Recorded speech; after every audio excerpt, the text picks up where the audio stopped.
लोकसभा चुनाव 2024 में जीत दर्ज करने वाले सांसद लोकतंत्र के मंदिर में पहुंच चुके हैं। देश के कामकाज को लेकर अब संसद की कार्यवाही शुरू हो गई है। कामकाज से पहले सांसद लोकसभा सदस्य के रूप में शपथ लेंगे, लेकिन देखिए सोमवार की तरह मंगलवार यानी कि आज भी सांसदों के शपथ ग्रहण का सिलसिला जारी है और इसी कड़ी में आज उस सांसद का नाम पुकारा गया जो अभी जेल में बंद है। जी हां, हम बात करें संसद सत्र के दूसरे दिन मंगलवार को प्रोटेम स्पीकर ने अमृतपाल सिंह का नाम पुकारा। अमृतपाल सिंह अभी भी जेल में बंद है। इतना ही नहीं, चुनाव के वक्त भी वो जेल में बंद था, लेकिन नियम के मुताबिक प्रोटेम स्पीकर ने शपथ दिलाने के लिए अमृतपाल सिंह को आवाज दी। जब उनकी मौजूदगी संसद में नहीं दिखी तो अगले सांसद का नाम पुकारा गया। अब सवाल उठता है कि जब अमृतपाल सिंह जेल में है, फिर प्रोटेम स्पीकर ने आखिर उन्हें क्यों बुलाया? आखिर सांसदों के शपथ को लेकर नियम क्या कुछ कहते हैं, तो चलिए हम आपको समझाते हैं। देखिए, संसद का सत्र जब सोमवार को शुरू हुआ तो अब सबसे पहले पीएम मोदी ने शपथ ली। संसद सत्र में शुरुआती 2 दिनों तक यानी कि कल और आज लोकसभा सदस्य के रूप में शपथ दिलाने का कार्यक्रम तय है। पहले दिन यानी कि सोमवार को करीबन 280 सांसदों ने शपथ ली, बल्कि बाकी बचे हुए सांसद आज शपथ ले रहे हैं।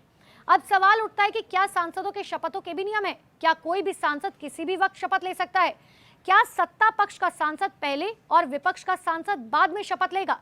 देखिए, यहाँ ये बताना जरूरी है कि संसद में लोकसभा सांसदों के शपथ के भी अपने नियम हैं। जी हाँ, नियम ये कहते हैं कि जब संसद की कार्यवाही शुरू होती है तो सबसे पहले लोकसभा सदस्य के रूप में प्रधानमंत्री का शपथ ग्रहण होता है और इसीलिए कल नरेंद्र मोदी ने सबसे पहले शपथ ली थी। पीएम के शपथ के बाद केंद्रीय कैबिनेट के सदस्यों को शपथ दिलाई जाती है, जिस तरीके से कल हुआ। राजनाथ सिंह, नितिन गडकरी और तमाम नेताओं ने शपथ ली। इसके बाद बारी आती है केंद्रीय राज्य मंत्रियों की। जब मंत्रियों का शपथ ग्रहण हो जाता है तब सांसदों का नंबर आता है। हालांकि सांसदों के शपथ ग्रहण को लेकर अल्फाबेटिकली ऑर्डर जो है उसके नियम का पालन किया जाता है, यानी कि लोकसभा सदस्य के रूप में शपथ दिलाने के लिए नाम के आधार पर स्टेट वाइज शपथ दिलाई जाती है। आपको याद होगा कि स्कूल में जब अटेंडेंस ली जाती है तो कुछ इसी तरीके से होता है कि जिसका नाम ए से है सबसे पहले उसका नाम लिया जाता है। अब इसको उदाहरण के तौर पे समझिए। सबसे पहले जिस राज्य का नाम ए से शुरू होता है वहां के सांसदों को शपथ दिलाई जाती है। हालांकि उसमें भी जिस सांसद का नाम, यानी कि मान लीजिए ए से अरुणाचल प्रदेश है तो सबसे पहले वहां के सांसदों को शपथ दिलाई जाएगी, लेकिन वहां पर भी अरुणाचल प्रदेश में भी जिस सांसद का नाम ए से शुरू होगा उसकी शपथ सबसे पहले होगी। जिसमें जिस सांसद का नाम ए से शुरू होगा उसका नंबर पहले आता है और यही प्रक्रिया अन्य राज्यों के सांसदों के साथ चलती रहती है। प्रोटेम स्पीकर ने मंगलवार को जब पंजाब के सांसदों को शपथ दिलाने की प्रक्रिया शुरू की तो सबसे पहला नाम आया अमृतपाल का, क्योंकि उनका नाम ए से शुरू होता है, इसीलिए उनका नाम सबसे पहले पुकारा गया।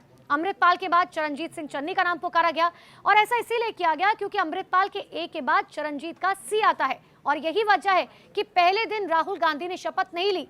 आज उनका नंबर आएगा क्योंकि अल्फाबेट में यू यानी कि उत्तर प्रदेश काफी ज्यादा नीचे है।